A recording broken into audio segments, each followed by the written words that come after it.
오늘은 그 중에 6번째, 나그네 신앙인데 우리의 나그네가 하늘 아버지를 향해 있어야 된다 하는 이런 말씀입니다. 성경 본문 한번 같이 읽겠습니다.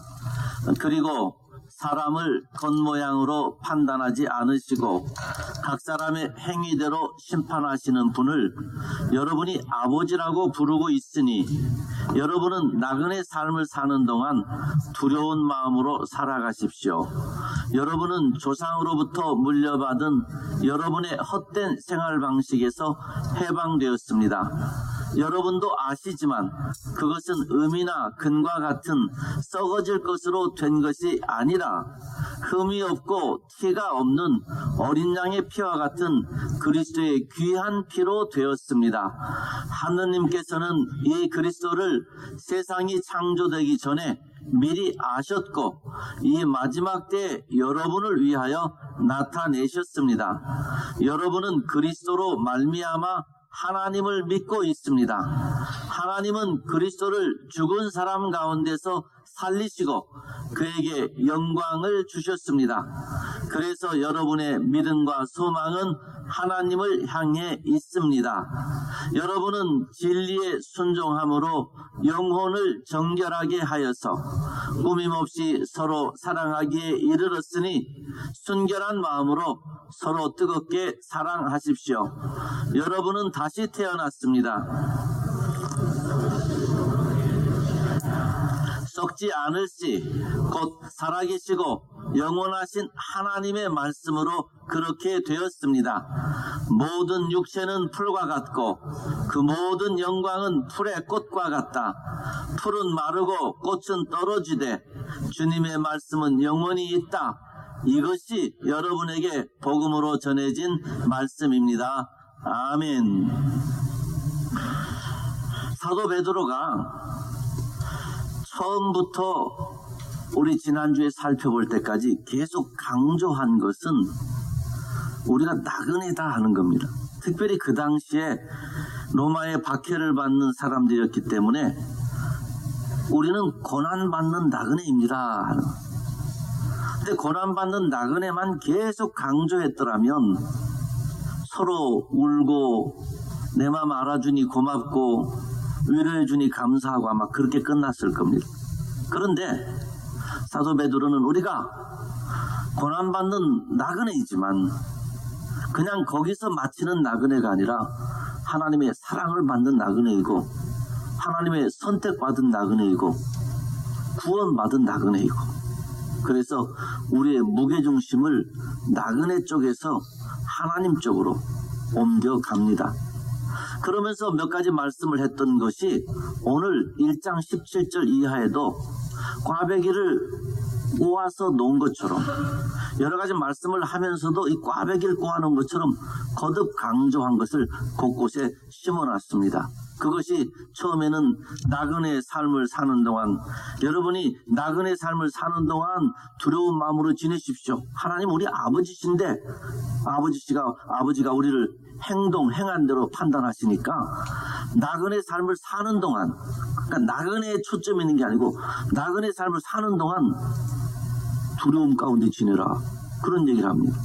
그런가 하면 또 우리가 하나님을 믿는데 우리가 믿음을 창조해서 내가 믿고 싶어 그래서 믿는 게 아니고 믿음의 근거가 우리에게 있는 게 아니고 그리스도로 말미암아, 예수 그리스도로 말미암아 우리는 하나님을 믿고 있습니다. 그 그리스도로 말미암아, 그리고 그리스도로 말미암아 하나님을 믿고 있는 이것이 결국에 우리는 다시 태어난 사람. 그래서 뒤에서부터 하면 우리는 그리스도로 말미암아 다시 태어난 나그네입니다. 다시 태어난 나그네입니다. 그러니 나그네로 사는 동안에 다시 태어난 나그네답게 살아갑시다, 그 얘기를 하는 거죠. 그 표현이 여러분의 믿음과 소망은 하나님을 향해 있습니다. 나그네니까, 고난받는 나그네니까 힘든 겁니다. 요즘 말로 바꿔놓으면 고생하고 있고 경제적으로 어렵고 투잡들이 뛰어도 안 되고 몸에 질병이 있고 앞일이 까마득하고 아이들은 아이들대로 힘들고 그런 상황에 있는 사람에게 목사가 편지를 쓰는데 좀 견딥시다, 위로합시다, 뭐 이게 아니고 우리는 예수 그리스도로 말미암아 다시 태어났습니다. 우리의 믿음과 소망은 하나님께 있습니다. 아픈 얘기는 하나도 안 하고 힘든 얘기는 하나도 안 하고, 그러니 나그네로 사는 동안에 힘들지만 힘들게 사는 이 동안에, 우리 인생 사는 동안에 두려운 마음으로 지냅시다, 뭐 이렇게 하는 거죠. 왜 그랬을까? 이미 우리는 알죠. 나그네에 빠지는 것이 아니라 하나님과의 관계로 들어 올려서 하나님이 우리와의 관계를 통해서 우리와 세상과의 관계를 바라볼 수 있는 믿음을 주셨으니까 그 믿음으로 살기를 사도 베드로는 원하는 겁니다. 선택받은 나그네, 베드로 사도가 베드로서에서 크게 내어놓는 주제입니다. 나그네를 보고 살 거냐, 선택받았다는, 하나님의 사랑받았다는 이걸 보고 살 거냐. 이건 마음의 결심입니다. 어느 한쪽으로 내가 보면 보여지는 겁니다. 세상 관계를 중요하게 여기면 그쪽으로 우리가 한없이 또 빠집니다. 하나님과의 관계를 중요하게 여기면 그쪽으로 또 한없이 나아갑니다. 이리저리 왔다 갔다 하지만 날이 갈수록 하나님과의 관계에 충실하도록, 선택받았다, 사랑받았다, 여기에 집중하려고 베드로는 오늘 우리에게 말씀해 주고 있습니다. 그래서 베드로 사도 지난주의 제목처럼 그러니까 끝까지 정신 차리고 예수 그리스도 바라보며 살자 하는 권면을 우리에게 했던 거죠. 오늘 본문에 넘어오면 이런 구도가 나타납니다. 항상 나그네가 지금 중심이에요. 그리고 나그네에게 산 소망이 있는 중심. 이 나그네를 사방으로 두고 오늘 본문 구조가 하나님 아버지, 하나님 아버지를 우리가 하나님을 아버지라고 부르지 않느냐. 나그네인데 보통 나그네가 아니에요. 하나님을 아버지로 부른 나그네라. 나그네인데 하나님께서 하나님의 진리의 말씀을 우리에게 주셨어요. 진리의 말씀을 순종하며 살게 하셨으니까 책이 없고 지도가 없는 사람이 아니라 인생의 지도를 주셨어요. 시작이 어떠하며 끝이 어떠한지 다 알게 하신 그 말씀을 우리에게 주셨어요. 그런 나그네라는 거죠. 세상에 금과 은처럼 썩어 없어질 것으로 우리를 만나주신 하나님이 아니라 예수 그리스도의 보배로운 피에, 값진 피에, 예수님의 생명이죠. 다른 어떤 것과도 바꿀 수 없는 가장 최고의 극상품 진주처럼 가장 최고의 값진 생명으로 하나님 우리를 만나주셨으니, 우리가 겉모습은, 살아가는 모습은 나그네요, 고난받고 있고 힘들어하고 있지만 우리의 가치는 예수님의 보혈의 가치라, 그 말씀. 예수님이 생명의 가치가 우리 가치라. 그러니까 우리가 나그네가 보통 나그네 아니란 말이에요. 우리가 다시 태어난 사람이니까 나그네로 살더라도 다시 태어난 사람답게 살자 하는 이 말씀을 하나 주시고, 이게 이제 우리가 상부구조, 하부구조라고 표현하면은 이게 이 외계인들 비행기, 접시 비행기 같은 걸로 보면 위로 지금 둥 떠 있는 모습입니다. 우리가 나그네야. 나그네라는 이 중심을 놓고 이 상부구조를 말하는데, 나그네인데 하나님 우리 아버지야. 하나님이 진리의 말씀 주셨어. 예수님의 피로 우리가 다시 태어난 사람들이야.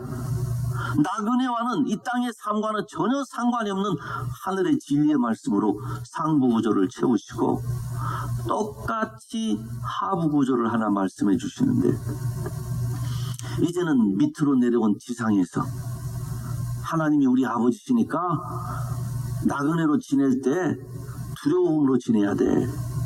두려움 가운데 살아야 돼. 하나님은 우리에게 진리의 말씀을 주셨으니까 나그네로 사는 동안에 진리의 말씀을 순종해야 돼.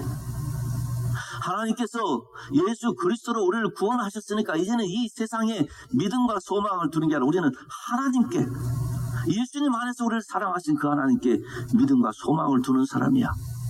우리는 다시 태어난 사람이니까 옛날에 헛된 생활 방식에서 벗어나서 이제는 새로운 피조물 됐어.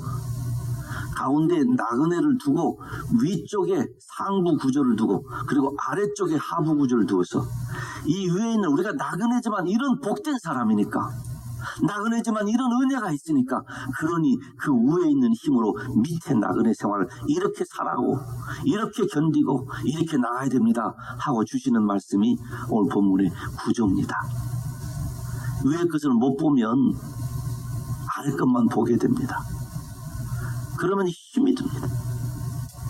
모든 좋은 것은 위로부터 공급됩니다. 하나님이 그러셨어요. 하나님이 우리를 예수 그리스도 안에서 불러 모으시고 우리를 사랑하셔서 놓지 아니하시고 우리를 사랑하십니다. 오늘 새벽에 그런 말씀 드렸어요. 그런데도 사무엘서에 보면은 사무엘이 마지막에 고별사를 합니다. 일생 동안 하나님을 위해서 살았던 위대한 사무엘이 고별사를 하면서 하나님은 자기의 명예를 위해서라도 우리를 기어코 받아주시고 우리를 돕는다고 하셨 그 하나님께서 자기의 명예를 위해서라도 우리를 버리지 아니고 도우실 것이라. 우리에게 뭐가 있어서가 아니고 하나님의 이름의 신실함 때문에 하나님 자신이 신실하셔서 우리를 사랑하신다는. 그런데 그 앞에 보면은요, 이스라엘 백성들이 이 얘기를 하면서 하나님이 너희를 사랑하셨다. 그런데도 너희는 이랬다. 하나님 너희를 다시 부르셨다. 그런데도 너희는 하나님을 잊어버렸다. 그런데도가 나와요. 하나님이 그렇게 해주셨는데도 그런데도 하나님을 떠난 백성이에요. 그런데 성경에 보면 또 다른 하나의 그런데도가 나타납니다. 하나님이 다시 불러왔는데 그런데도 도망간 이스라엘 백성을 하나님은 그런데도 다시. 그래서 성경에는 하나님을 떠나는 사람의 그런데도가 있고 하나님을 떠나 있는 사람을 죄인인 원수요 하나님을 거역하고 배반하고 하나님을 향하여서 원수 노릇하는 그 사람을 향하여서 그런데도 하시는 하나님의 그런데도가 있습니다. 사람의 그런데도가 아무리 많아도 하나님의 그런데도는 그 사람의 그런데도를 다 물결처럼 덮어버리시고 품어주시고 사랑하시는 그 하나님이십니다. 그 하나님께서 모든 우리의 형편을 아시면서도 그 형편 속에서 쌀알 하나 건져내듯이 우리를 건져내시는 것이 아니라 그 속에 두시고 하늘에 문을 여시고 하늘의 은혜로 넘치게 하셔서 그 안에서 견딜 수 있고 이길 수 있고 살아갈 수 있도록 그렇게 소망과 은혜를 주시는 말씀. 그 말씀이 나그네를 중심에 두고 상부구조의 하나님의 은혜가 나그네로 이 땅에 이렇게 살아가라고 든든히 붙잡아 주시는 하나님의 은혜입니다. 어려운 분들 많으신 줄 압니다. 뭐 형편 제가 아는 대로 같이 울어주고 싶은 분들이 많습니다. 그래도 우리 하나님께서 예수 그리스도로 말미암아 우리를 다시 태어나게 하시고 우리로 진리의 말씀에 순종케 하셔서 옛날 생활 방식을 벗어나서 새로운 길 걷게 하시는 그 은혜가 하나님으로부터 나오고 있으니까 힘들어도 견디시면서 나그네 삶 하나님께 믿음과 소망을 두시기를 우리 주님의 이름으로 축원합니다. 이 네 가지를 한번 우리가 살펴보겠습니다. 하나씩. 첫째는 나그네의 삶을 두려움으로 지내라 그럽니다. 이때 이 두려움은 나그네의 삶의 행동인데 두 가지가 있습니다. 나그네의 인생 태도인데 두 가지입니다. 하나는 경외심입니다. 두려움 가운데서 경외심이 나오고 신앙이 나오는 것. 그래서 성경 속에 두려움이라는 단어는 경외라는 단어와 같습니다. 같은 단어가 그렇게 번역이 됩니다. 그러니까 두려워하라 하는 이 말은 하나님을 경외하는. 그러므로 나그네로 사는 동안에 하나님을 아버지로, 오늘 본문이 그러잖아요. 여러분이 아버지라고 부르고 있으니 누구를요? 하나님을. 그런데 그 하나님 뭐라 그랬습니까? 사람을 겉모양으로 판단하지 않으시고 각 사람의 행위대로 심판하시는 분을 여러분이 아버지라고 부르고 있으니, 그 하나님을 아버지라고 부르고 있으니 여러분은 나그네 삶을 사는 동안 두려운 마음으로 살아가십시오. 나그네로 사는 동안에 먼저는 아버지를 경외하라는 겁니다. 인간 세상에서도 그렇습니다. 아버지는 존중해야 됩니다. 존경해야 됩니다. 아버지를 무시하는 거 그거 옳지 않습니다. 아버지가 나이가 들어가서 병약해져도, 아버지뿐만 아니라 어머니도 마찬가지죠. 우리의 부모가 병약해져도 무시할 수 없습니다. 무시하는 것 잘못입니다. 사람 사회에서도 그래요. 성경은 하나님 아버지는 우리가 경외할 뿐입니다. 높이고 존중하고 존경하고 따라갈 뿐입니다. 기본적인 인간의 하나님에 대한 기본 중에 기본 자세입니다. 하나님 우리에게 무엇을 어떻게 하셨든지, 내 삶의 형편이 어떠하든지 가장 기본 중에 기본 자세는 하나님 존경하는, 경외하는 겁니다. 거기서 예배가 나오고, 오늘 우리가 이 자리에 나와 있는 것도 우리 마음에 하나님을 향한 경외심이 있기 때문에 예배드리러 온 것입니다. 근데 여기에서 그치지 않습니다. 이 두려움, 경외는 하나님을 경외하는 것뿐만 아니라 조심해서 살아야 되는 두려움입니다. 왜냐하면 하나님이 행한 대로 심판하신다 그랬습니다. 하나님 심판하신다. 그러니까 마지막에 하나님을 만날 그 마지막 심판을 의식하며 살라는 겁니다. 예수 그리스도 안에서 구원받은 백성이라 마음 놓고 사실 뿐만 아니라, 그러나 마지막 날에 하나님 앞에 설 것을 생각하며 사셔야 됩니다. 그걸 많은 분들이 잊어버리고 삽니다. 그걸 기억해야만 지금 내가 어떻게 살 것이 결정됩니다. 낙제가 두려운 학생이 공부하게 됩니다. 시험을 봤는데 낙제했어요. 사람들에게 부끄러워요. 그게 싫어요. 그럼 공부합니다. 그때, 그 마지막 때, 그 결과, 그게 어떻게 나올지를 생각하면서 그렇게 되면 안 되는데, 그러면 지금 살아가는 걸 신실하게 공부합니다. 비즈니스도 마찬가지고 다른 모든 관계에서도 그렇습니다. 그때 내가 창피당할 텐데, 그럼 내가 일 안 해놔서 회사 사장님한테 요거도 먹겠는데, 이런 생각이 들면 그 시점에 될 일을 상상하면 지금 준비합니다. 지금 제대로 합니다.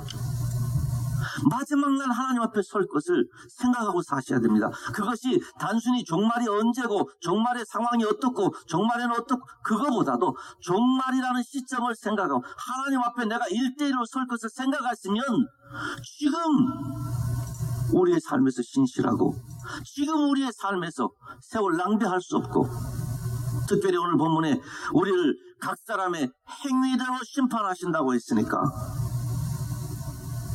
하나님 앞에 마지막 설 그때를 생각하신다면 내 삶의 한 부분들을 잘 정돈할 수밖에 없죠.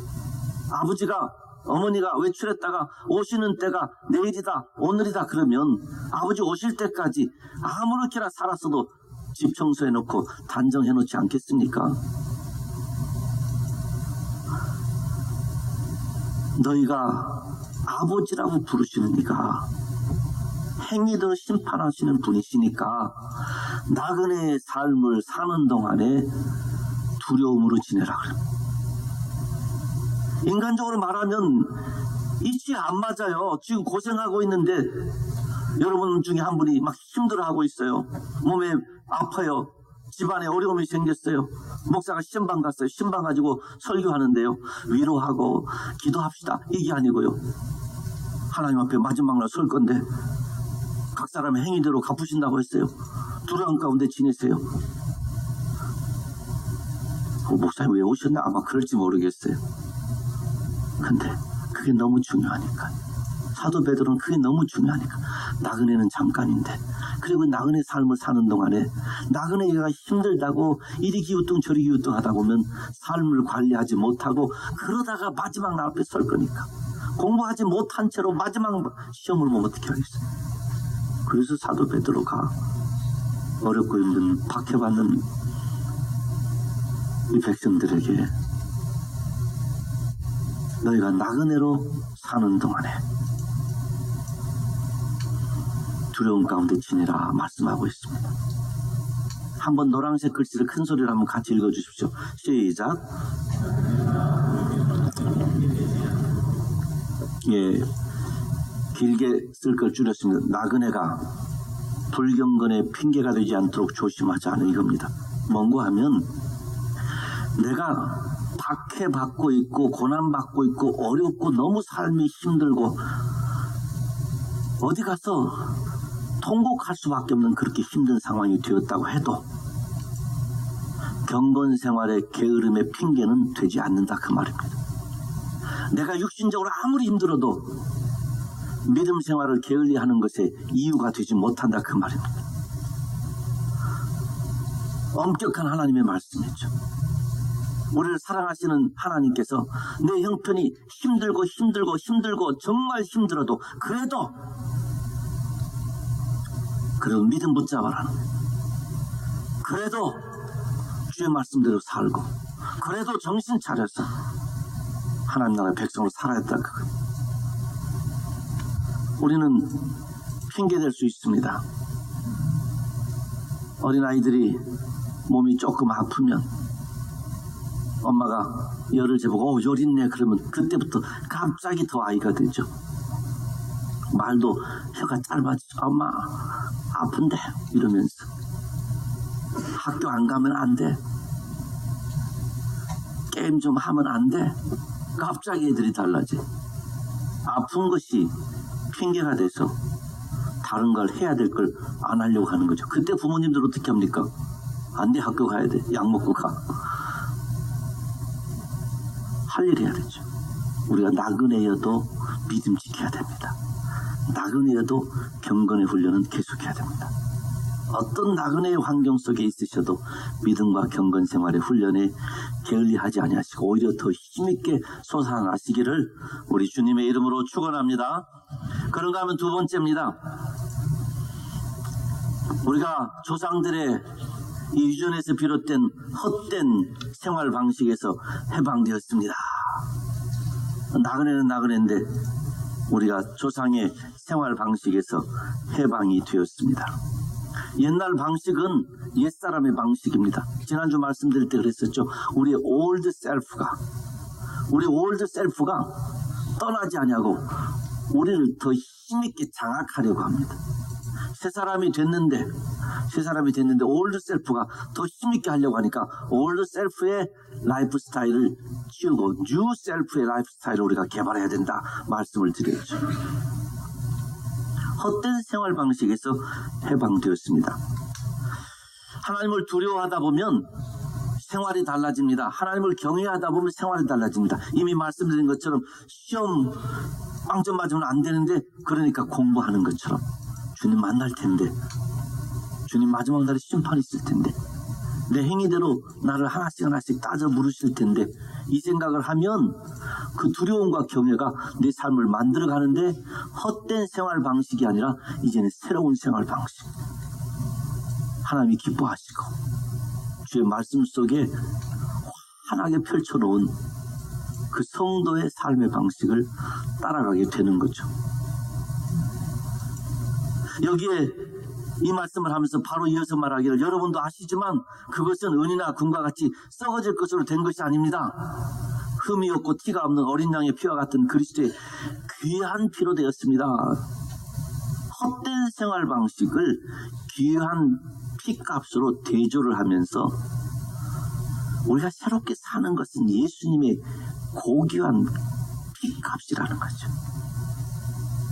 그러니 내가 길 닦아놓은 길을 내가 가는 게 아니라 주님이 닦아놓은 아스팔트 길을 고속도로를 우리가 간다는 거예요. 주님이 해놓으신 예수 그리스도로 말미암아 새로운 사람으로 다시 태어났습니다 말씀해 주는 것처럼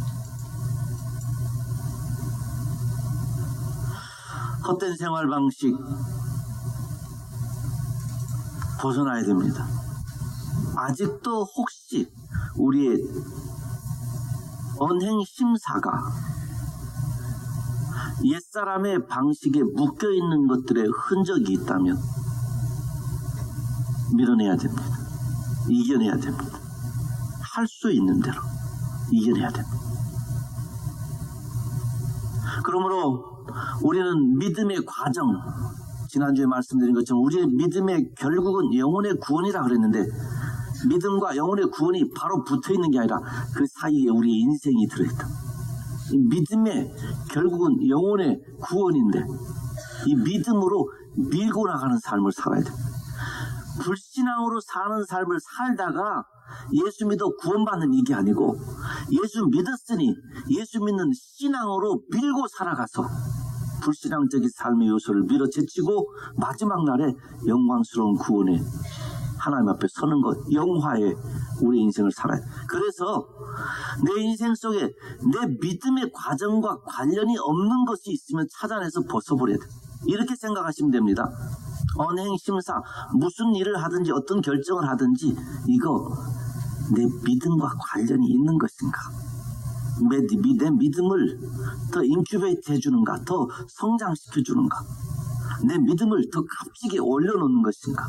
아니면 내 믿음 바람 빼버리는 것인가? 내가 지금 하려고 하는 이 결정이 내 믿음에 도움되느냐? 해가 되느냐? 할 수 있는 대로 한 번씩 점검을 해보십시오.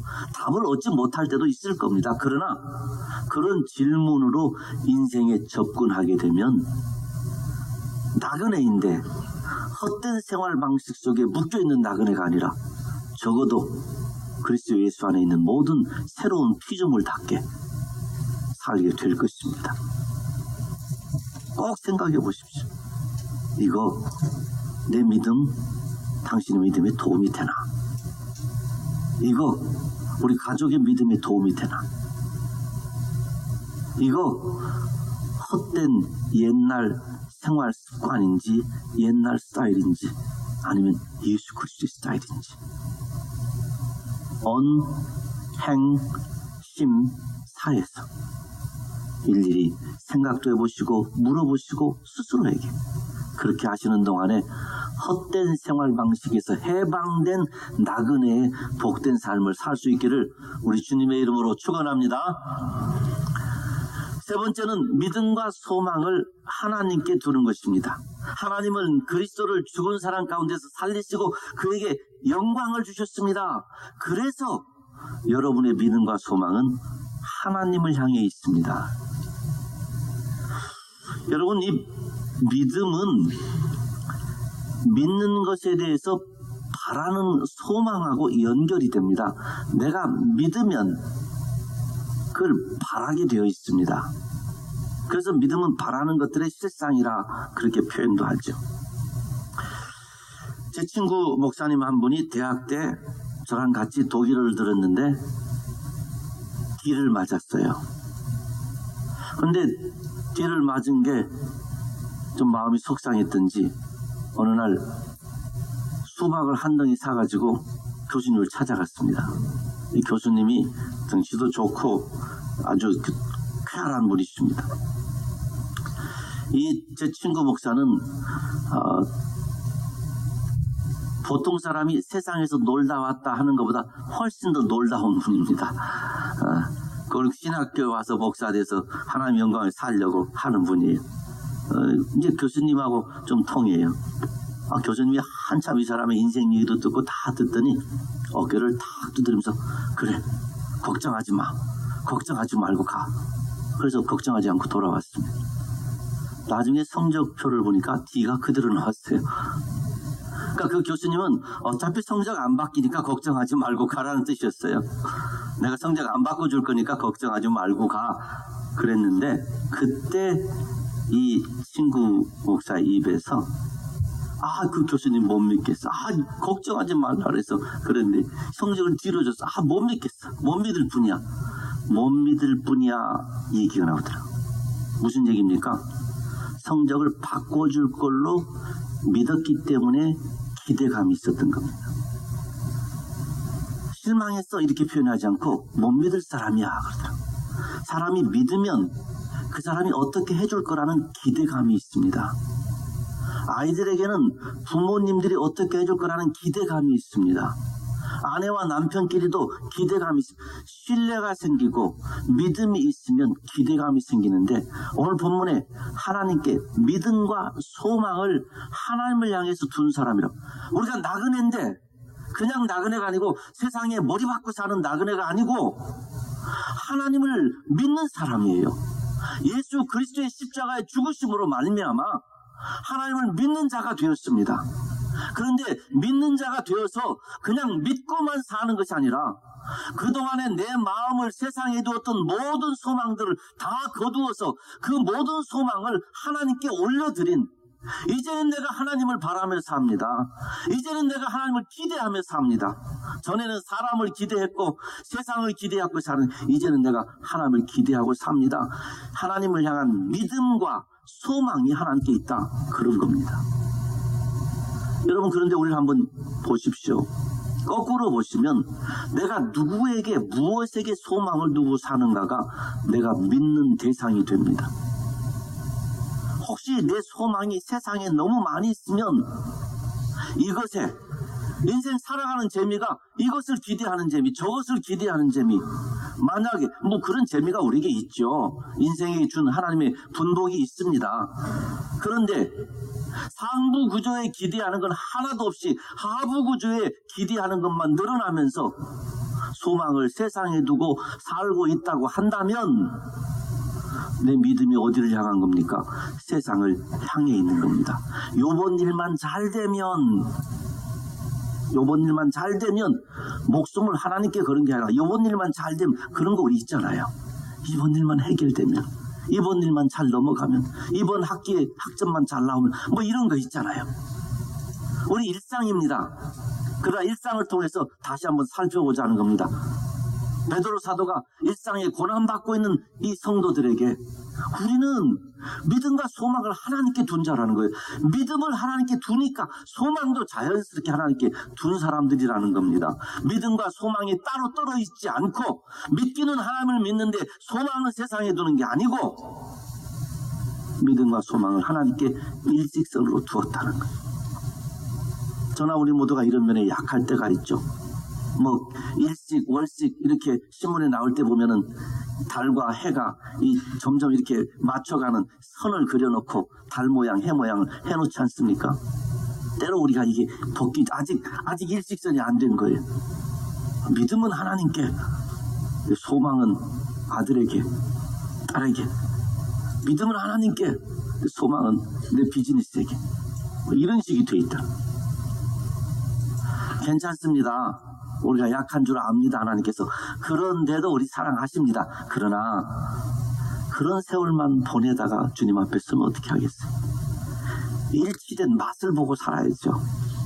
여러분, 간증들 들어보면 그 간증을 하시는 분들이 하나님의 은혜를 경험한 그 얘기할 때 그냥 가만히 조용조용히 얘기합니까? 기뻐서 들떠가지고 그 하나님의 은혜를 맛보아서 어쩔 줄 몰랐어요. 세상에 둘도 없는 음식을 어디 가서 먹어본 것처럼 너무 좋아가지고 입에 거품 내면서 막 얘기하잖아요. 하나님과 믿음과 소망이 일치된 거기에서 나타나는 하나님의 은혜를 적어도 맛보며 살아야 되지 않겠어요? 그러니 하나님을 향한 우리의 자세, 믿음, 소망을 하나님께 두는데, 부활이 초자연적 사건인 것처럼 소망 역시 그렇다는 이 말은 저절로 자연적으로 안 된다는 뜻에서 제가 저렇게 적어놨습니다. 그냥 저절로 하나님께 소망 두기가 어려워요. 하나님의 거룩한 역사가 있듯이 논리와 이론과 경험을 초월하여 내 마음을 주께 두는 것. 나의 소망은 오직 주 예수 그리스도십니다. 고백할 수 있도록 논리도 초월하고요, 이론도 초월하고요, 경험도 초월하고요, 현실 내 상황도 초월해서 하나님께 마음 두는 것. 우리는 그런 거 할 수 있습니다. 왜냐하면 우리 한국 분들은 그런 말 하죠. 내일 죽더라도 오늘 먹고 죽겠어. 내일 죽더라도, 내일 상황이 어떻게 되더라도 오늘 내가 할 일을 한다. 그러죠. 상황을 초월해서 내가 할 일을 한다. 그걸 하나님께로만 바꾸는 거예요. 내 상황이 어떻게 되더라도 내 마음을 주께 드리고 살겠어. 믿음과 소망을 하나님께 두고 사시는 나그네로 사시기를 주님의 이름으로 축원합니다. 마지막입니다. 진리를 순종하는 생활. 여러분, 이 진리를 우리에게 주셨어요. 하나님의 말씀을 우리에게 주셨어요. 얼마나 큰 축복인지 모릅니다. 하나님의 말씀을 주셨다는 것은 우리에게 인생과 신앙의 교과서를 주셨다는 것과 마찬가지예요. 방황하지 않도록, 혼미케 되지 않도록, 그것도 부족해서 성령 하나님을 보내셔서 친히 스승되셔서 우리를 가르치시도록. 그러므로 우리는 진리에 순종해야 됩니다. 그런데 이 진리를 순종하는 삶을 살게 되면, 즉 복음을 받아들여서 진리를 순종하게 되면 우리에게 나타나는 변화가 두 가지가 있습니다. 오늘 본문에 그렇게 말씀하잖아요. 여러분은 진리에 순종함으로 영혼을 정결하게. 첫 번째, 진리에 순종하니까 영혼이 맑아져요. 둘째, 꾸밈 없이 서로 사랑하기에 이르렀으니 사랑이 됩니다. 진리에 순종하니까, 주의 말씀을 붙잡고 사니까 영혼이 맑아지고 사랑이 됩니다.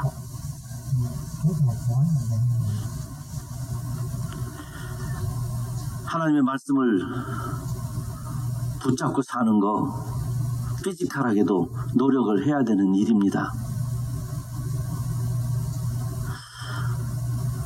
가끔 우리가 농담처럼 얘기하지만 진짜 일어났던 곳곳에서 그런 일이 있었다니까, 그죠? 비즈니스를 한참 일주일 내내 하시다가 오셔서 대표기도 하시는 분이 대표기도 하시다 보면 비즈니스 얘기에 나오는 표현들, 맺전 이런 것들, 성경을 읽다 보면 마태복음 3장 16절 이게 아니고 3장 16전 그런다듯이, 예. 사극을 또 한참 보시건 일주일 내내 사극만 보시면은 기도 시간에 통촉하시옵소서 하나님 그런다고 그러잖아요. 그럴 것 같아요. 그럴 것 같아요. 물들어 살다 보면 그럴 것 같아요. 말씀에 물들면 영혼이 깨끗해집니다. 세상에 물들면 영혼이 탁탁한 물이 돼요. 전 수영을 못합니다. 그냥 고개 받고 좀 떠있는 정도밖에 못해요. 고개만 들면 물로 빠져요. 제가 수영장에 아이들 때문에 어쩔 수 없이 가야 되면 수영장이 바닥에 파란색 칠해져 있고 물이 맑은 그런 물을 좋아합니다. 수영도 못하는데 들어가서 아무것도 안 보이면 정말 죽겠어요. 근데 다 보이면 눈을 뜨고 있어도 좋아요. 여기가 길인지 아니까. 말씀이 그냥 우리 성경 읽고 묵상하고 그냥 그리스도인이니까 늘 하는 것 같지만요, 그 말씀이, 그 진리가 우리의 영혼을 맑게 해주고 맑으니까 사랑할 수 있습니다. 진리입니다. 그래서 진리에 순종해서 영혼이 맑아지고 사랑하게 되니까 그 다음 말씀이 순결한 마음으로 서로 뜨겁게 사랑하십시오. 한마디를 더 베드로 사도가 고난받고 있는 형제들에게, 돈 없어 힘들고 몸 아파 힘든데 사랑하라, 사랑하라, 그 얘기하고 있는 것. 한번 이 말씀 같이 한번 큰 목소리로 같이 읽겠습니다. 시작.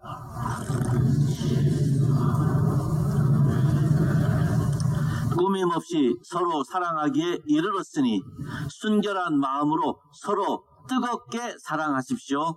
아멘. 여기에 이 뜨겁게라는 말은 지속적이라는 뜻입니다. 그냥 불만 이렇게 확 타오르는 그게 아니고 오래 간다는 뜻으로 언어가 뜨겁게라는 것을 강조합니다. 여러분, 근데 우리 영혼이 진리의 말씀으로 정결하게 되는데 사단은 가만 놔둘까요? 아니죠. 불순물을 자꾸 집어넣죠. 가라지처럼. 우리 몸에 있는 어떤 염증처럼 어딘지 몰라요. 숨어 있어요. 근데 몸에 열이 나는 거죠. 제 방에 이제 책을 빼고 또 왔다 갔다 하고 그러다 보면 먼지들이 나니까, 먼지가 저는 참 싫어요. 그래서 이렇게 그릇들에다가 물들을 여기저기 놨어요. 그래서 먼지가 그리 들어가라고, 제 코에 오지 말고 그리 가라고 이렇게 그릇들을 해놨어요. 근데 제 방이 이제 드라이 해가지고 한 일주일쯤 되면 그 담아놓은 물들이 말라요. 이제 좁게 담은 말고 넓게 하는 것은 쉽게 마릅니다. 근데 물이 있을 때는 먼지가 그 위에 둥둥 떠 있는 게 보여요. 아직도 물이 많으니까. 근데 물이 다 드라이 되면 그 접시가 더러워서 못 빠질 정도로 바닥에 먼지가 바닥바닥 붙어 있어서 그거 제가 청소할 때 부엌에 가서 이 수세미 중에 그 헝겊 말고 그 철로 된 수세미 있죠? 그걸로 닦습니다. 여러분, 우리가 불순물이 들어와도 아직도 물이 많아가지고 둥둥 떠 있는 것 같아서 내 영혼이 아직도 정결한 줄 알고 그냥 지날 때가 많습니다. 그런데 세월이 흐르고 은혜도 떨어지고 무엇인가 바빠지고 내 속에 있는 그 물들이 줄어들 때 내 영혼에 따닥따닥 붙어있는 먼지들은 우리 영혼의 큰 적입니다. 그러니 주의 진리의 말씀에 순종하여 우리 영혼을 정결하게 하는 일을 게을리하지 마셔야 되고, 특별히 불순물이 들어오지 않도록 언행심사에 하나님의 진리 말씀 붙잡고 이겨내야 됩니다. 전신갑주라고 바울이 표현한 것처럼 입고 주의 말씀으로 무장하여서 기도로 이겨내야 됩니다. 그래서 뜨겁게 오래 지속적으로 사랑할 수 있어야 되는데, 결국 오늘 본문에도요, 이런 말씀을 다 한 뒤에 맨 마지막에 어떻게 그렇게 가능한가 하고 답을 주신 말씀이 영원한 주님의 말씀이 있기 때문이다. 한번 저 밑에 흰 글씨 같이 읽습니다. 모든 육체는 풀과 같고 그 모든 영광은 풀의 꽃과 같다. 풀은 마르고 꽃은 떨어지되 주님의 말씀은 영원히 있다. 아멘. 이 말을 심플하게 바꾸면 육체로 된 인간은 못한다 이겁니다. 자기를 정결하게 못합니다. 사랑도 못합니다. 인간은 못해요. 한다고 해도 겨우 이 풀에 핀 꽃 조각처럼 겨우 그건데, 우리가 할 수 있는 것, 영원한 주님, 영원한 주님의 말씀, 영원한 하나님의 인도하심이 있기 때문에 가능하다. 그래서 베드로전서 1장 마지막 부분이 말씀이 있다는 걸로 끝이 납니다. 모든 것들을 가능한 진리를 순종하는 성도로 사는데, 우리 순종하는 마음조차도 부족한데 성령과 성경이, 하나님의 말씀이, 우리는 시들어지고 떨어지는데 주의 말씀이 영원하여서 우리로 하여금 그렇게 할 수 있다는.